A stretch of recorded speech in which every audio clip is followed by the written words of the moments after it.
We also have author Christina Hammonds Reed, who is the author of The Black Kids, which just came out this week. So go pick it up, please. And also the cover, like, just perfection. And then we have the lovely Nic Stone, who, okay, I'm gonna try to name all your books. Dear Martin, Odd One Out,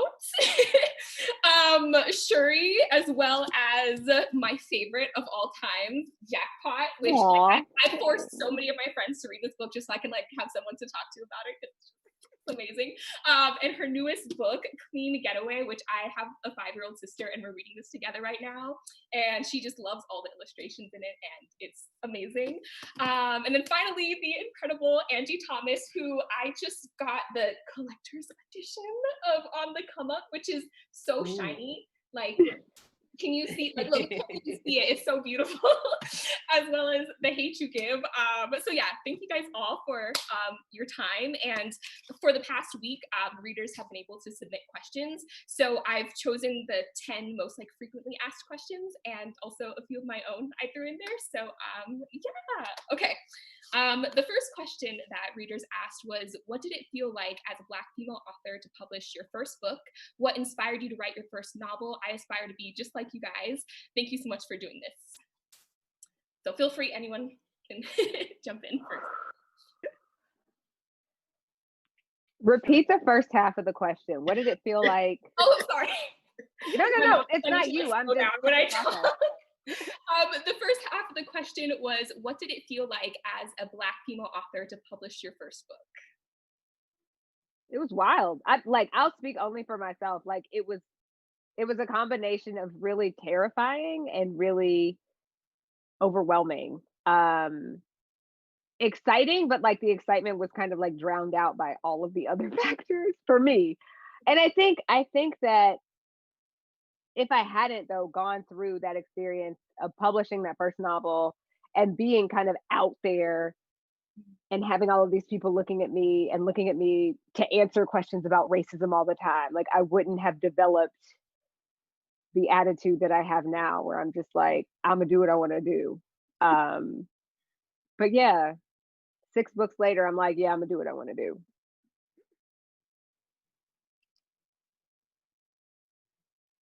I guess I'll go next. Oh, no, yeah, you just did this. I just did. It was fresh in her spirit. Right. I apologize. I know you guys have probably answered these questions like 100 times. I really appreciate it. For me, it's been terrifying. You're afraid of being misunderstood,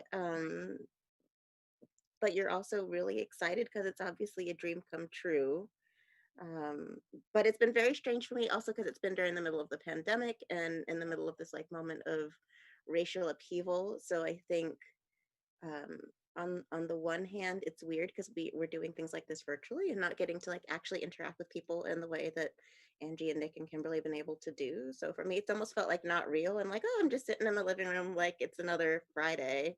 But it's also been, I think, kind of a cool moment, I guess, for me personally to be releasing this book in terms of the fact that all of our books have, I think, taken on that much greater resonance with people in this moment. And hopefully we're all able to make other Black children feel seen and to sort of give them tools to navigate this moment. So it just feels a little less lonely because it can be really overwhelming sometimes emotionally, right? Like it's a lot to take on and then also to advocate in the middle of a pandemic. Yeah.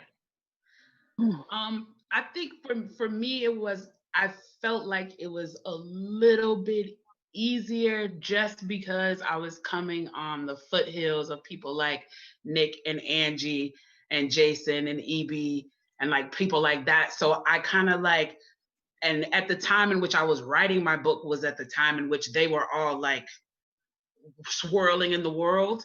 So it was easy for me to be like, oh, okay, I don't have to really tone it down. I can be my authentic self. Have you seen Nic Stone? You know what I mean? And so it just made it easier in that way of being able to own the idea that like the world was actually starting to be receptive to it. and receptive to new voice. It was still super scary for me because I'm like super ratchet and like a self-proclaimed hood chick. And I just was like, don't nobody want to hear my ratchet tales.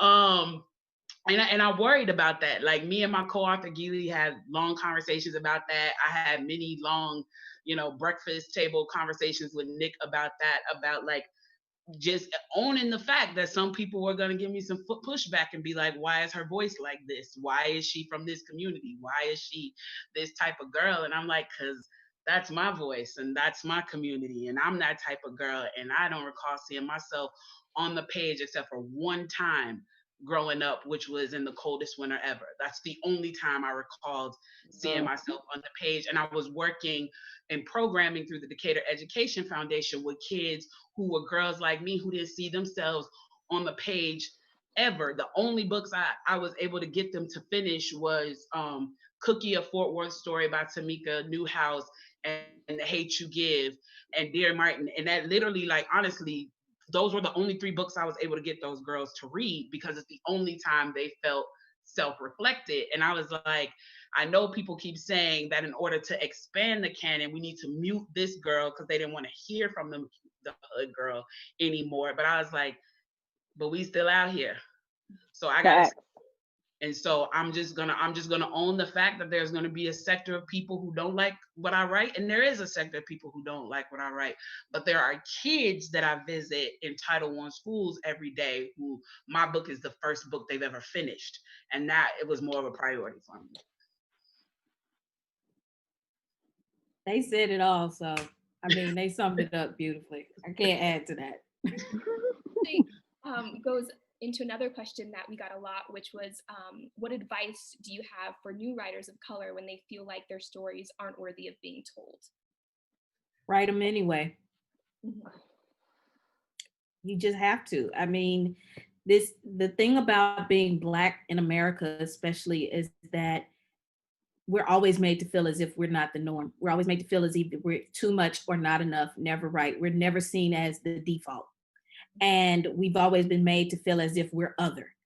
And we have to own our stories and own the way we tell our stories and own the fact that we have the ability to tell those stories and we have the right to tell them just as much as anyone else. So you have to just tell them, period.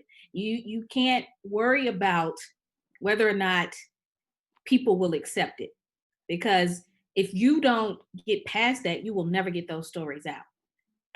You have to recognize that there's going to be somebody out there who's going to read that story and see themselves in it. And that's the only thing you need to focus on. That kid, if it's just one kid or one person, that's it. So write them anyway. Don't let all that stuff get in your head, because if the people who came before us did that, we wouldn't be here right now. Facts. You know, if that's what being a trailblazer is about. That's what being, a leader is about. Sometimes you got to step out there and do something you haven't seen done before, or you don't see done a lot, and you have to do it regardless. You have to take those leaps of faith. So write it anyway. Do it anyway. I mean, the worst that could happen is nothing happens, but you don't want to look back one day and say, oh, I wish I would have gave it a shot. Right. Like, you don't want to leave here with regrets. Life is too short. Don't leave here wondering, I wonder what would happen if I did it. And instead be able to say, well, I tried and this is how it happened. That's why Angie Thomas is my boo, because she just be out here dropping these bars and these gems. And she's absolutely right. If we can do it, why can't you, right? Like, I think about the fact that like, we are doing a thing that we can do because Walter D. Myers did it, Jacqueline Woodson did it, Jason Reynolds did it, Kekla Magoon did it. So like, if they can do it and then we saw that they could do it and we're doing it now, that means that you can do it. And there's nothing can stop you but you. And I think that's a really important thing to recognize, especially when you're an author, a Black author, or an author of color. Like, nobody can actually tell you can't do a thing besides you. So it's up to you to decide that you're going to do it anyway, like Angie said. All the snaps for young Short A. And I think also... I'm about to log off now. I'm about to log off. I love you. Whatever. You don't have to do that. I'm about to log off. I'm going. Bye. And I feel like not feeling like you have to be part of any particular program, because I feel like sometimes there's also this idea that you need to have a certain educational background too. Like you need to have gone to certain schools, or you need to have gone to certain fellowships or MFA programs. And so people stress themselves out feeling like, I don't have that background. But a lot of times those programs aren't really traditionally meant to uplift Black voices or uplift the voices of people of color.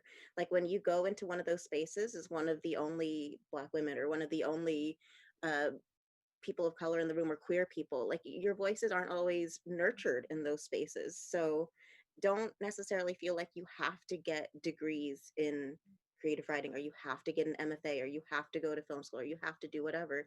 Your voices are important, and also just putting out more stories is important. The diversity of experience is important. You don't want everyone who comes out into the world with a book to sound like the same person, right? Like that's not interesting to read. No, I completely agree. I was sorry, but like I was a part of a creative writing program, and the list of books they had for required reading, there was not one Black author or author of color. And I'm like, are these the only classic books you're recommending? Like, is this what we're gonna study for a year? Because if so, then I'm gonna just go to the library and like do this myself.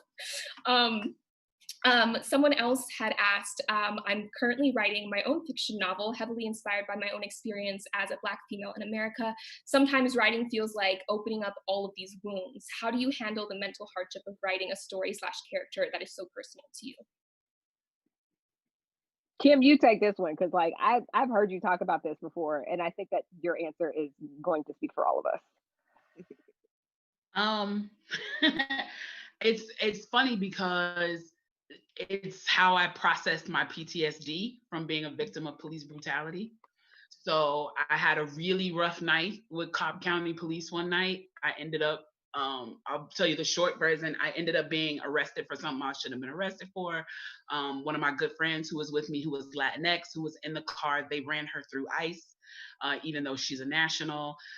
They realized that they didn't have a reason to arrest me, so they hid me in a men's holding cell for 48 hours and didn't allow anybody who knew me to be able to find me because I wasn't processed. And I was just fortunate that the brothers in that cell were not, horrific people. And basically they kept ringing the bell being like, do y'all know it's a girl in here? Is this a mistake? There's a girl in here. Is she supposed to be in here? There's a girl in here. And just even some of the things that happened to me once they finally got me transferred to the women's side of the jail, and that whole process, it was all a horrific night. And I have been so conditioned to believe that the only police brutality worth talking about was when there was a homicide, that I thought that I should be able to just keep going past that and not deal with it. And I was actually having to write a scene, and I'm Not Dying With You Tonight, where the girls are being mishandled by some police, and I had like a mental break while writing it, and actually that section of the book got taken out because I couldn't even. And we were in editing when this happened. We were already we were in our developmental edits when this happened, and I just could not write it. I couldn't write it. Every time I attempted to write it, every time I attempted to go through that section, I would like have uncontrollable crying. I would basically have a panic attack every time I was trying to write this section. And it made me realize, though, that there is a fine line between what you should give to the world and what you should keep for yourself. Whew, girl. Yeah. And so I realized in that moment, there were some things I could process with the book and some things that were just for me to deal with on my own. But I think that now that I've gotten to the place where I can even tell that story without being upset, I think it's a nice footnote to the book that I like to share, because I want people to understand that your art can be cathartic and it can help you. And it did help me, because I was not going to get therapy until I couldn't write that chapter. And that's when I realized, and all my friends, like my good friend Bree, who wrote Hands Up, just leaned over the table one day and said, you need to go talk to somebody. Yeah. So it's, it can be therapy and it can be cathartic, but if you find that it is destroying you to do it, You don't owe it to anybody. Thank you. Can keep it to you. yourself. This is such a good point. And honestly, it's the reason that I write boys. Like I write boys because there's a lot of stuff in my own life that I'm just not ready to get into in fiction. Like I'm not ready to put certain things in books. And I do think that this feeling that we often have as writers of color, as especially as like Black authors, this idea that we have to put our trauma, we have to put our pain on the page. I just don't buy it, right? Like I think that at some point you do get to decide what you want to do with your own story. If you want to tell your own story, cool. But if you don't, that's also okay. You can fictionalize parts of your own life story and put them into other characters. And I think that's an important thing to acknowledge and to accept. Thank you for sharing that. I think that will help a lot of aspiring writers, because I know as an aspiring writer myself, like I've had points like that. And it's so hard because I think there's that expectation that like you said, Nic, like you have to share everything. And sometimes like that pressure can just be like I can't write today. So yeah, thank you. Thank you for sharing that. Someone asked, I feel like we may have touched on this a little bit, but how do you personally handle criticism? Another person had asked along the same lines, I aspire to publish a novel, but the fear of criticism just keeps stopping me from finishing it. You have to limit your critics. Mm-hmm. You can't, I'm trying not to curse. Opinions are, go ahead. Opinions are like, opinions are like butt cracks. Everybody's got one. It doesn't mean you got to listen to what comes out of it. Okay. On a t-shirt, please. No, you have to limit your criticism because first off, there are levels to it, specifically when you're not a published author and you're doing the book and you are trying to get it ready to get to a literary agent. You can get, fellow writers to critique partners. And as long as they're people that you feel as if, okay, they know what they're doing, it's good to listen to them. All right. But once you get past the querying level and you get an agent, start limiting who your criticisms come from. You can get them from your agent, of course. You can get them from some fellow writers, but still limited. Then once you get to the publishing aspect of it, your biggest critics, the most important critics are, again, agent, but also editor. Mm-hmm. Beyond that, and maybe fellow writers, fellow authors, but beyond that, you don't have to listen to criticism. I'm sure there are people who have things to say about my books on Goodreads and Amazon. I don't read it. You know why? Because I can't do nothing about it now. It's out there. I can't give their criticism that much weight. So you have to limit where it comes from. But you also know that criticism can be a good thing. We tend to take it personally, especially when we're baby writers. But honestly, I'm in this now. I'm working on book 3, 4, all that. And I'm still at times, I'm like, okay, let me take a day or two before I read my editor's notes. So yeah, it can hit hard still, but recognize that true change comes from discomfort. So sometimes you got to get uncomfortable when it comes to your writing, and that's okay. But again, limit where your criticism comes from, and don't listen to everything everybody has to say, because before you know it, you will be writing your book for your critics and not for yourself. Ooh, that's dangerous. Exactly.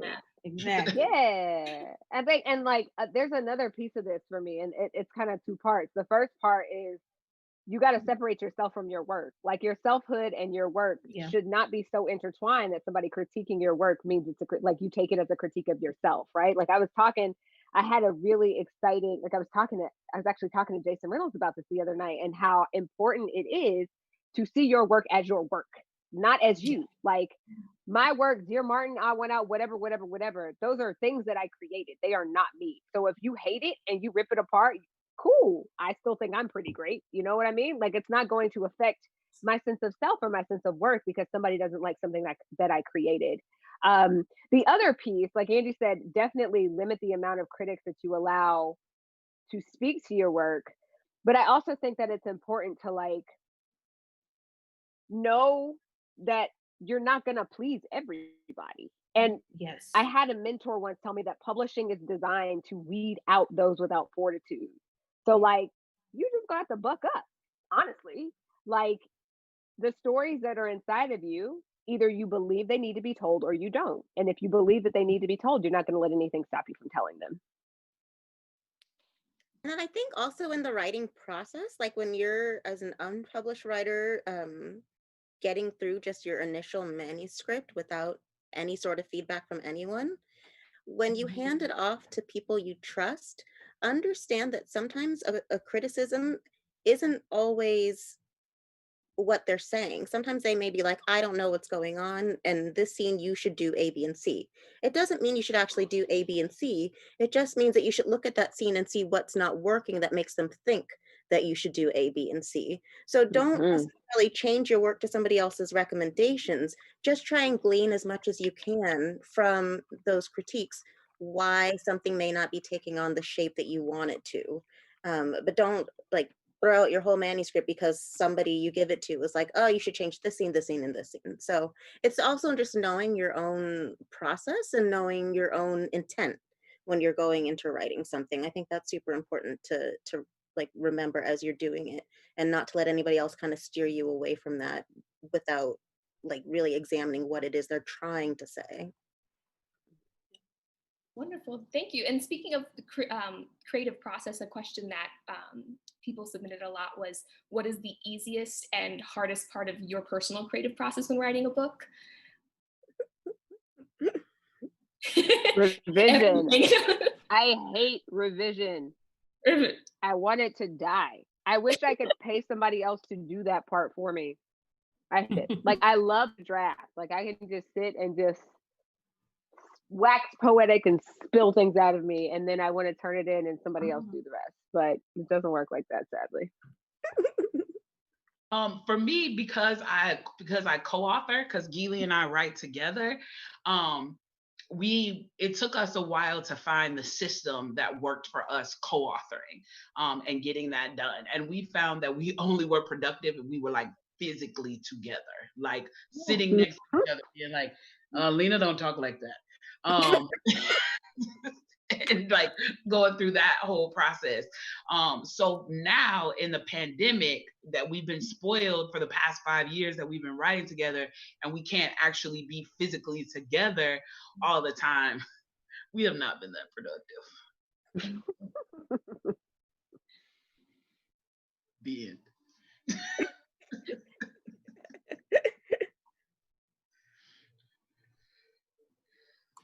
I think the hardest part for me is the crippling self-doubt towards the end of it. Like, and that's just being real honest. Like, you get through something and you're like, okay, I've done it and I've revised it and I've revised it again. And then there's like, at least in the writing of this, there was a moment just before I had my final draft where I'm just like, I don't know what I'm doing. Nobody's going to read this.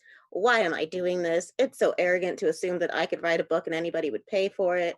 And that to me was the worst part of the entire thing, just like the complete breakdown before the breakthrough, if that makes any sense. That never goes away, by the way. Like, I know that's not encouraging, but also like, I was hoping it got better. Like, be encouraged. Angie, am I wrong? Like, it never goes away. Like, that crippling doubt never. And honestly, I think that if it did go away, it would say that there's something wrong, because like, you're supposed to continue evolving and all that stuff. Jodi Picoult is one of my mentors, and she has a book coming out in October. And I remember in April getting this text message that was like, I hate this book. I was like, wait, what? What do you mean you hate this? It's the worst thing I've ever. No, it's not. There's no way that this is the worst thing. It doesn't go away. Welcome.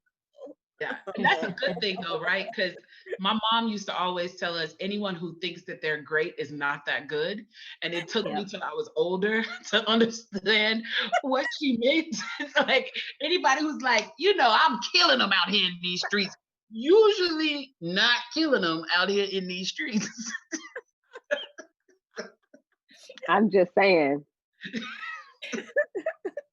It's that self-doubt that keeps you sharp, that keeps you like trying to do your best work, because you're just like, this is not great, I need to fix this. But it's like, you're like, I got it, it's lit, bow down, I'm the GOAT. And you're like, you are not the GOAT. You're not the GOAT. You're not the GOAT. Thank you. someone else had asked, oh gosh, let me see. Oh, okay, here's a good question. How do you balance the multiple, like, I guess, multiple aspects of a book? So you have your characters and your plot, and you know, you have, depending on what, I guess, genre you're writing, you have multiple moving parts in the novel. Someone asked, how do you balance all that and stay sane? I guess, if that makes sense. Do any of you actually balance it? Because I sure don't. Like, I just be like, it's just like chaos all the time. I've had characters that have 4 different names in one novel. Like, Facts. I could have sworn her name was Judy. Not Judy? Interesting. It's not Judy, it's Samantha. A different name in each chapter. You're like, where are all these characters coming from? Oh no, her name changed. That's all Judy. Oh, she just no, this Samantha. She was Samantha in chapter 2. She just changed. It changed. No, but like, okay, so when I start a novel, I have a character template that I use to get to know the character, but and I am an outliner, but like once those 2 things are in place, a lot of it is just this kind of unexplainable thing that happens. And it's interesting. I find that when people ask me craft questions, a lot of times I'm like, I mean, there's just this kind of nebulous thing where the story comes out and I put it as it comes out of my head, and I wish I could tell you exactly how that works, but I'm not sure.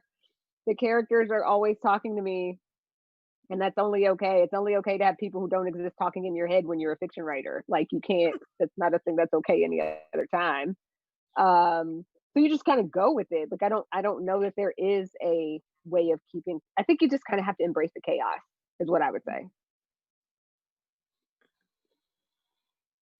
I came at it from a screenwriting background, so I think one thing that could be helpful, depending on who you are, is just kind of structuring it according to that, and then knowing when to blow up that structure. But just for getting started, sometimes it's helpful to have that structure, like the 3-act structure in place, or like, what are my characters' arcs? So there's a lot of screenwriting books that you can read that might help with that.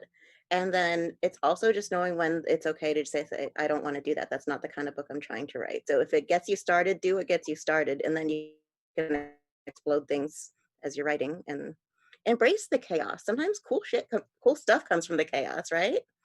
Villain pops out of nowhere. Where did it come from? Let's put that in there. Okay, the next question was there a defining moment, either like in your childhood or your adulthood, where you're like, I want to be a writer? Like, was there a book you read, or was there just any moment, or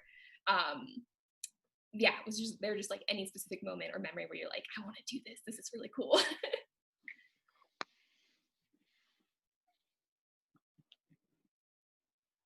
No, we just knew at birth.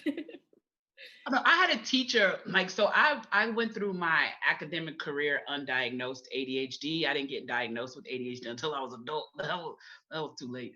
But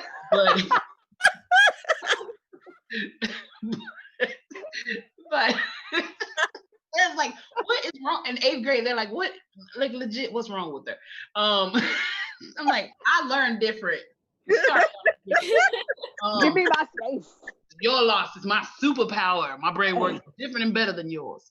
But I had this one amazing teacher, Miss Lumpkin, who taught me for both 7th and 8th grade. And for the record, I learned more about my Black heritage the 2 years that woman taught me than I did the entirety of the rest of my academic career combined. But one of the things she would do, she knew something was a little off with me. But I didn't have a diagnosis, but she was like, this kid is very audible, and if I allow her to speak, she's fine. It's getting her to sit at a desk and focus. That's the issue. And so she's the one who actually taught me some ADHD tips that I didn't even like realize. Like, she would give me my work in small chunks.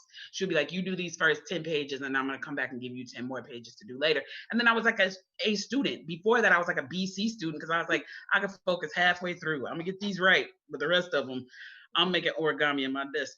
Concern yourselves with yourselves. And so But there was this one moment where the ADHD was at a 10 that day, and I was mad, out of control. And I had turned her class into a 3-ring circus.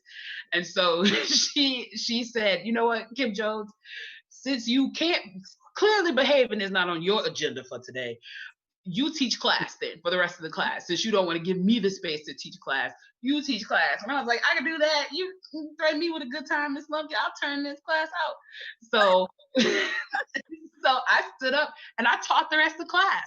I taught them, like, I had been going to after school program at the DuSable Museum, which is a Black museum in Chicago. I had also been going to after school program at Operation Push, Rainbow Coalition. I taught Black history for the rest of the class in 8th grade. And I was like giving assignments. I was living my best life. And so, and so after that, when I would get unruly, that's what she would do. She would give me like an hour and be like, I see you need to express yourself. What are you teaching today? And I'll be like, well, today I'm going to teach y'all about Marcus Garvey. Is everybody prepared? Open your notebooks. And it was— There he go, right there on my over my shoulder. Yes, exactly. And so it was where I realized that I was a storyteller. I went around the bend and back again to answer your question, but that's where I realized that I was a storyteller, because the class would be like captive. And especially for a kid who was sitting in class every day, all day, literally feeling dumb because I just didn't know how to learn the way that I was being taught. And so feeling stupid, feeling dumb, feeling like unworthy, to have those moments where it was like, for this hour that I'm teaching, everyone is rapt and everyone is listening and everyone is engaged. It did something for my little spirit. And I was like, this is what I want to do, is tell stories. Like I'm good at telling stories. Like I suck at all the rest of this stuff, but I can tell a story and I can captivate an audience. And so that's when I went to my mother, and that's when she put me in acting classes and writing classes. And they put me on the oratory competition team, and I was doing debate and all this stuff that allowed me to live in my own gifting. Because I mean, if you judge fishes, intelligence by their ability to climb a tree, they're gonna feel dumb. And at that moment, I just like sat in class all day and just felt dumb until people let me tell stories. And then for that moment, I felt smart. Angie, I need you to talk about green eggs and ham. I need Angie to tell us about green eggs and ham. No, this is important. It wasn't that one for me. It's not the one for you? You should tell that one anyway, because it's one of my favorite of your stories. It was kind of really when I had a teacher in 3rd grade. I mean, I was writing stories when I was younger. If my mom read me bedtime stories and I didn't like the way they ended, I would tell my own version, and she encouraged it. Like, she let me rewrite Green Eggs and Ham. Literally let me write in the book. So don't do that. But yeah, I rewrote it. I was like, he shouldn't like Green Eggs and Ham at the end, because I was a stubborn kid. I'm like, no, he needs to be rebellious. Dang it. I didn't say that, obviously, but that was the thought process. But for real though, it was really, the moment was when a teacher, my 3rd grade teacher, once caught me writing stories in the middle of class while everybody else was finishing up their tests, and I was already finished. And she was checking to see if people were cheating, and she came up behind me and she was like, what are you doing? And I freaked out because I thought I was in trouble. And I started crying and told her I was writing a story, and she let me get up and read it in front of the class. And realizing how much my classmates loved hearing my stories, and then realizing the emotional control I had over them with a cliffhanger, I was hooked. So that's probably why I end my books the way that I do. Because in 3rd grade, my classmates gasped at the end of Mickey Mouse's space adventure when a meteor approached Mickey Mouse's spaceship, and I ended the story like that, and they are still wondering how that turned out. Bro, just rude. But that feeling has never left me of control and emotional control over people. So that's why I write. This is a therapy session now.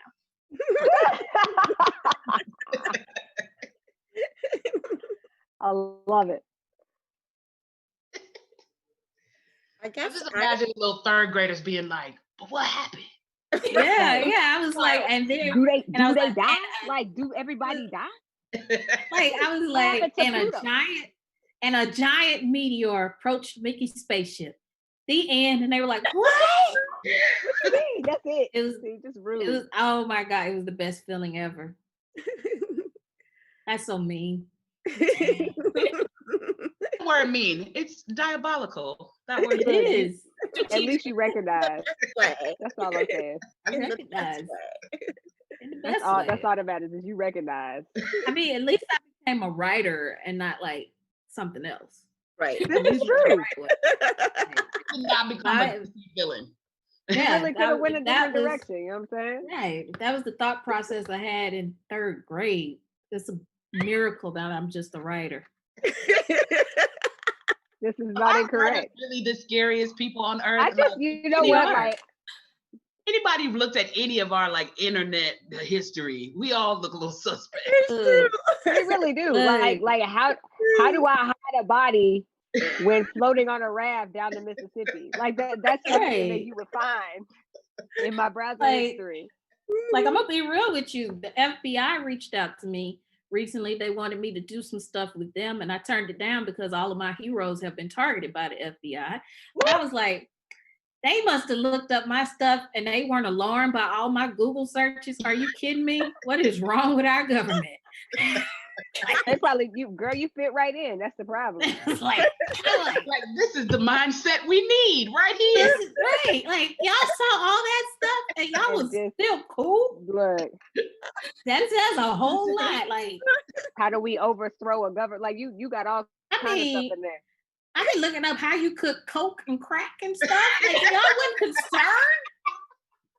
Like, nobody never crossed their mind. Like, maybe we should. No, they were like, let's work. Yeah, you want to work with. I'm sure y'all looked up my Google search. You go with the person that's learning how to cook crack. They're like, it's for research purposes. Like, they must have, but I'm like, how you know? No, you don't know. You really don't know. No. It's not a thing that you don't know. You don't know if Angie trapping after dark. You don't know exactly. I be trapping. And y'all cool out there in her gated community. When you guys were in school, did your teachers ever give you writing prompts? Like those little. He's like y'all just went off the rail. Nai'a tried to bring us back. We appreciate no, I'm just asking because I know my teacher used to give us little writing prompts, and I'd always turn mine into like a horror story. They'd be like, a man shows up with a balloon, and I'd be like, and then he kills everyone. Like those little writing prompts that they give you during like creative writing class in like elementary school. Just out of curiosity, I mean, if you ever get stuck as a writer, always kill somebody. Not that they're gonna stay. Oh my God! In the books. Yeah. In the book, Kim. In the book. In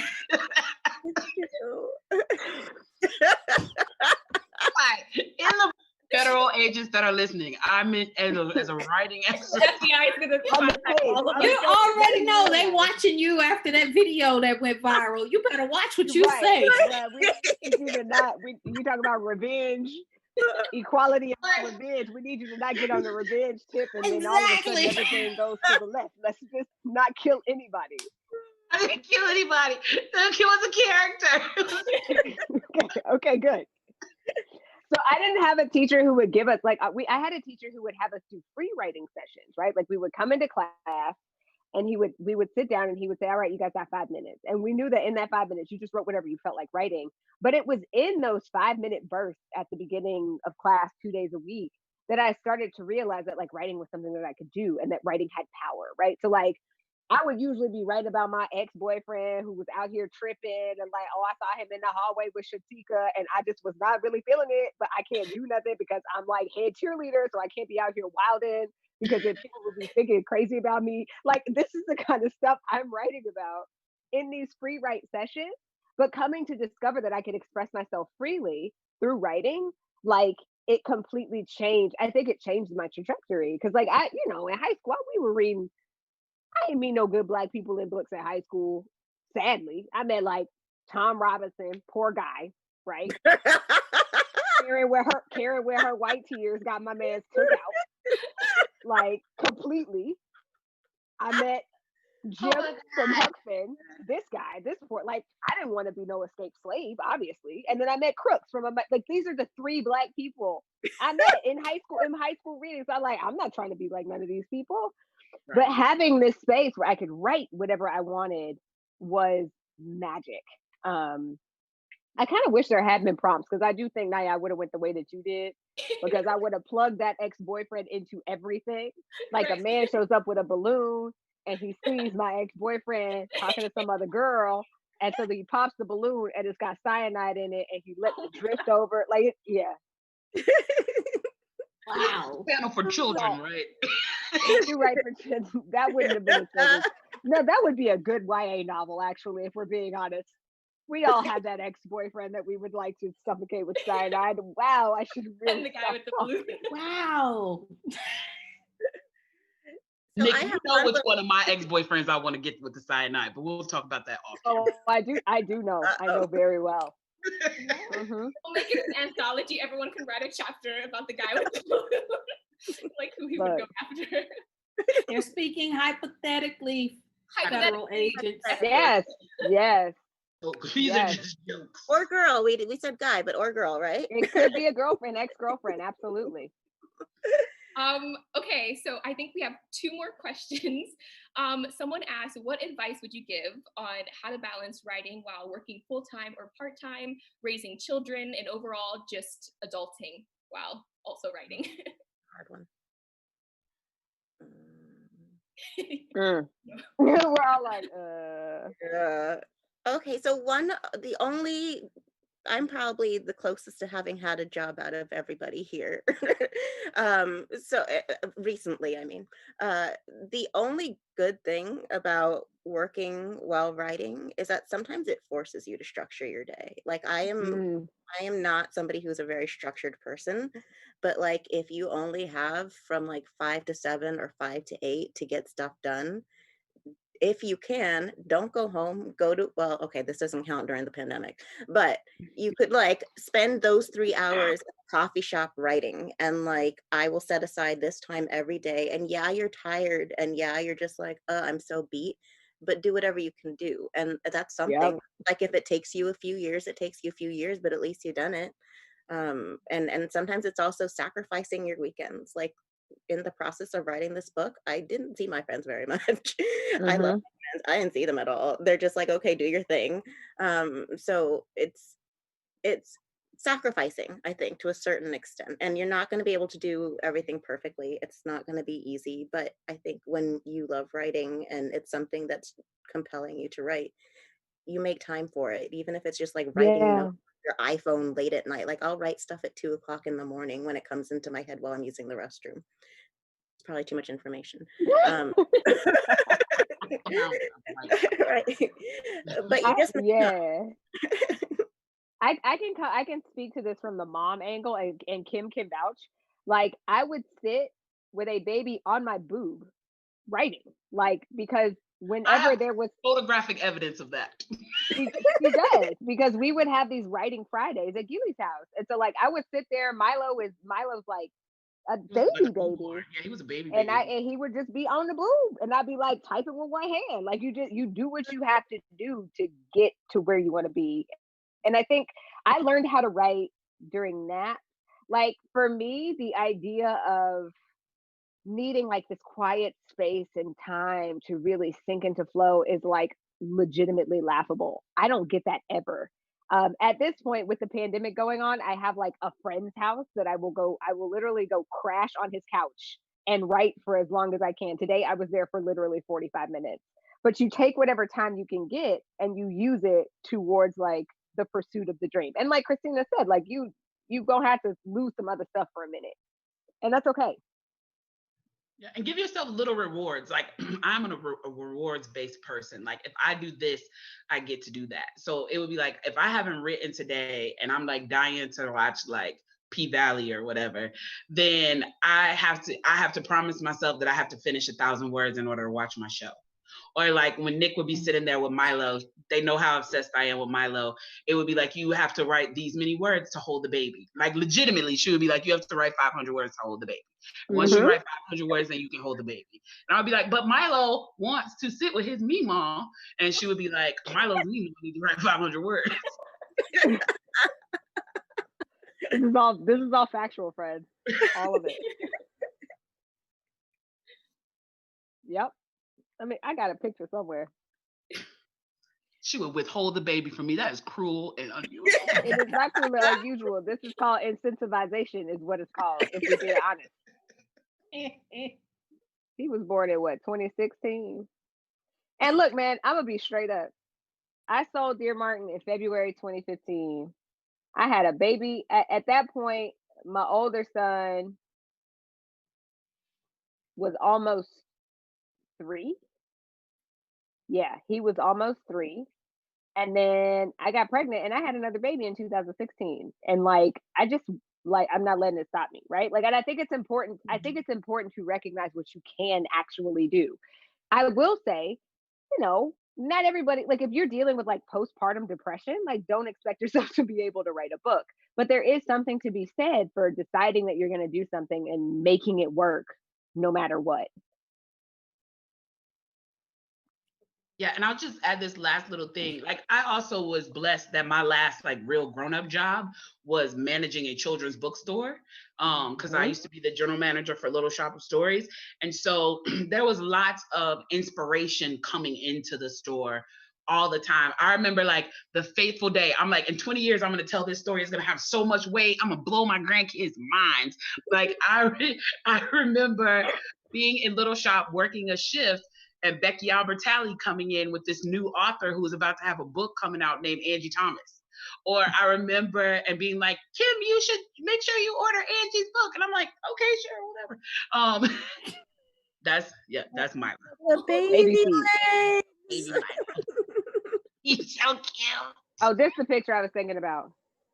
Kim was sitting across the table. I think, Kim, you might have taken this picture. I took that picture with baby Milo. Hi, baby Milo. Yeah. That's a great photo. Yeah. My little editor. We love Okay, the very last I was gonna. Oh, sorry. Okay. I'd add to that. I think a lot of times we put a lot of pressure on ourselves to write a certain amount of words to make ourselves feel as if we're worthy as a writer.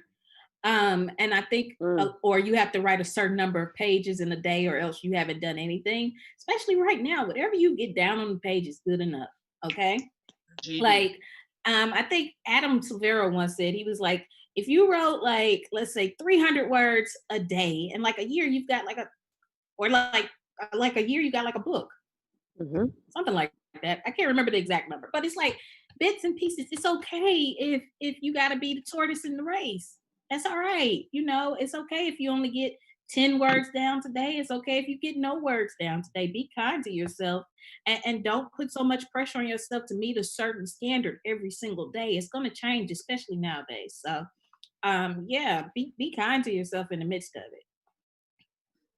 And as far as your mental health goes too, for people who are struggling with depression or anxiety or whatever the case may be, like sometimes you got weeks where you can't do stuff, and that's okay. Like, beat yourself up if you can't do it. If it's like, I'm having a really difficult week, I can barely function, take care of yourself. The writing will be there. Sometimes from those dark places, you get ideas and you're like, okay, wait a minute, I can go back to it now. So be kind to yourself, like Angie said, and whether it's a pandemic or whether you're just having an episode, right?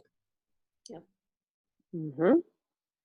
And the very last question is, what do you hope readers gain from reading your novels? What is one thing you hope your reader takes away from all the stories that you've written, or story that you've written? Sorry to end on this question. We're going to make Christina go first because she's the baby. Oh, no. Go ahead. It's like a right? So I think one of the things I want readers to take away is that it's okay to have made mistakes. Like the character in my novel, Ashley, she is like kind of deeply unlikable for some portions of it. She is selfish, self-centered. She's not as aware as she should be. She's not as proactive as she should be. And I think that that's something that's, to me, it was important to write her in this way, because what's important is your growth as a person. Like a lot of people are not fully formed activists when they're young. I think maybe it's a little different for Gen Z, but like there's a lot of us who have to come to a recognition of ourselves and a love of ourselves and empathy for other people. And it's not important where you start, but where you end up, right? So like learning is the entire process. And for me, my book is about her learning and her self-discovery. And I hope that people can kind of arm themselves with that and just be like, you know what, it's okay that maybe I didn't know the right thing to do, but I know now. See, you killed it. I made you go first and you killed it. It's all love. I mean, look, from my books, what I want people to take is that like Black people are amazing. Like, period. Like that's really the bottom line. Like Black people are fantastic in every way. Like no matter what circumstances you drop us in, we can thrive. Fiend.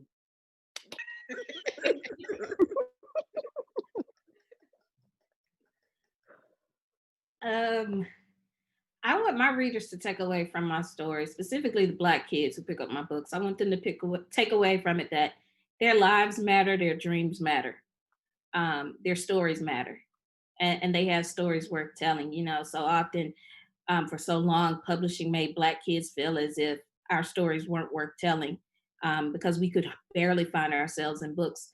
And a lot of times when we were in books, we were just the sassy sidekick or the angry Black girl or the thug or this or that. And we never had our own story. And I hope that my books tell them otherwise, that your stories are worth telling, and they're worth hearing, they're worth writing. You're worth it. Because when you see that in a book, when you see yourself in a book, it gives you more value. It helps you realize I can be the hero of the story. I can be the person who saves the day, or I can be the star, not pun not intended. I said it before. But I can be the main character. I can be that person. And that is a form of empowerment. But I don't like using the word empowerment when we're talking about books and young people, because I don't feel like books empower them. I think they just help them recognize the power that's already in them. The power's there. They got it. They just got to know it's there. Books help reveal it. So by showing them themselves, whatever that story may be, I think we reinforce that. And I hope that they take that away from it. And I hope that they take away that you're not too much or not enough. You're perfect as you are. The way you talk is fine. The way you dress is fine. The way you navigate the world is fine. The way you think is fine. It's fine that you say finna. It's fine that you say ain't. You know, you are legit as you are. We know you are legit as you are. The things that you come up with, the styles, the trends, and all of that, later on, people cop it and try to emulate it and don't give you credit for it. Well, I'm here to tell you that you don't need their permission to do it, and you don't need their validation. You are good as you are. So when the rest of the world tries to steal your style, steal all of this and that, and that's when it feels as if they're telling you you're worthy, I want to tell you before they even get a chance to steal it. So yeah, I hope they walk away with that from my books. Wish I had like a bell or something I could ring. Right. Like, Right? you know, something like that. A little horn. I just got one line, because I think between everything they all said, that was literally everything that was swirling around in my head. And I just want people to know that hood girls can be heroes too. Hey, I love it. Thank you. Well, thank you so much, everyone, for watching, and thank you to all of these authors for your time. And I don't have corona, sorry. Cough in this day and age. I cough now and I look around to see who saw me. I can't even sneeze. Like I'm like, I'll get like pepper around and I'm in my own house, making eggs, and the pepper get in my nose. I'm like, don't sneeze, don't sneeze. Look, let me tell y'all something. I gotta share this. You know, they say one of the symptoms of corona is you lose your taste buds and your sense of smell. Well, I went to a restaurant and did curbside delivery, and I ordered chicken from them. And I'm eating the chicken, and the chicken got no taste. I'm like, oh God, I got corona. They just didn't season it. They just didn't season it. So don't jump to conclusions, children. Sometimes I know who made that chicken. I know who made it too. I'm not gonna say it, but it's some folk out here that's got a real aversion to seasoning. We need y'all to put seasoning. It's all we just need y'all to put some seasoning. They was the ones who obviously cooked that chicken, because I was like, you so I lost my taste buds. Nah, got us out here thinking we sick. I thought I was sick. It was just somebody didn't season the chicken. So You're probably like, you salted it. that salt ain't A enough. Let's put pinch, this a out there. pinch. Yeah. Salt is not enough. Salt is not a seasoning. Salt is an enhancer for seasoning. A word. It's called table salt for a reason. It is not there to Exactly. make the food. It is there Exactly. to put some on the back end. On the Exactly. table, on the So, table. On the table. season your food so people don't assume they got corona when they eat it. I respect it. Season your food, write your book. Mic drop. Be anti-racist and arrest the cops that killed Breonna Taylor. Yes. Thank you. Yes. And y'all keep me in your prayers because I'm gonna be in Louisville in the morning. Hopefully I don't get arrested. If you do, we got you. I mean, look, yeah, you get arrested, I'm gonna just add your MA I'll get number your to my bail. arm. I'm just saying, like, I got this list. Numbers here, you know, my heroes that have been arrested. I'm gonna add Kim. We Kimberly gonna be tweeting free Kim till it's backwards. Yeah. Free Kim till it's backwards.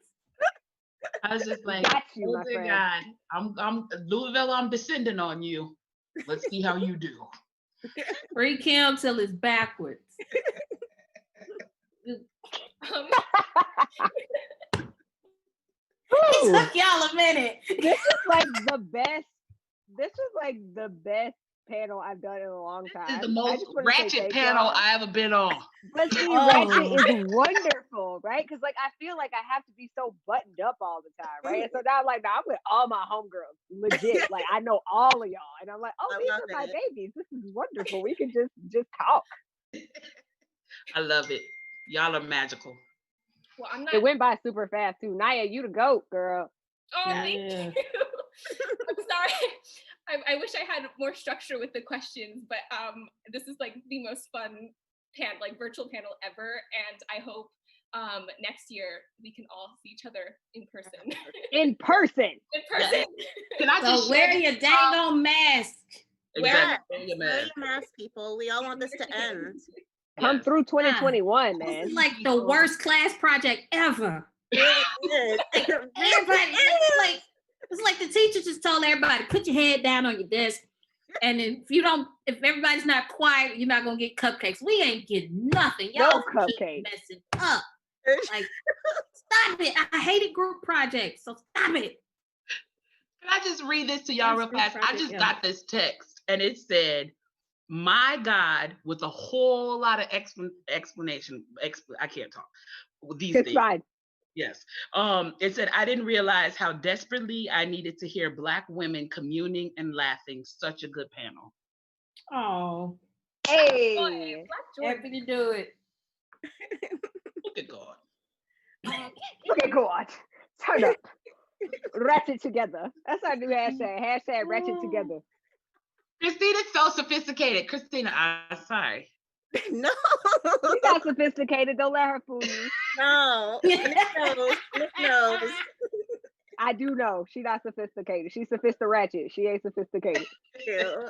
I text her some things. It makes my whole day. It's wonderful. Nai'a, I'm sorry. We're ready. I don't want to end it. Okay, well, everyone's gonna hate me because I'll be like, okay, thank you for ending it now. Thank you everyone for watching. And yeah, like I said earlier, I hope we all get to commune in person. And this was the highlight of my day. And yeah, hard saying for answering all the questions and for your joy and advice and your book. So. All right, Nai'a, next time I see you in person, you're going to do my eyeliner. Right. Oh my God, this took me like and my baby hair. And a ruler. Like, yeah, you go get Kim's edges and my wing liners. I got all the hair products, all the makeup products. I got all the you just let me know. You got us is what I think. That baby hair, that is an art form, right? It really is. I can't do it. You got it laid. I can't do it. I'm glad you appreciate it. My brother was making fun of me. He's like, "Is that necessary?" I'm like, "Yes, it's necessary." Yes. Is that from Eco Styler? We got some Eco Styler. Is that Eco Styler? Cantu. Oh. Try that then. I'm a Cantu girl. It's cheap. It works. I love it. I'm sure there's some people like, what are edges? Yes, they're like, can we have a glossary? What are edges? Urban Dictionary. Cantu. What is an eco styler? The baby hearse. Yeah. All right. Well, thank you so much. Hi. Thank you, everybody. Yes. Thank you.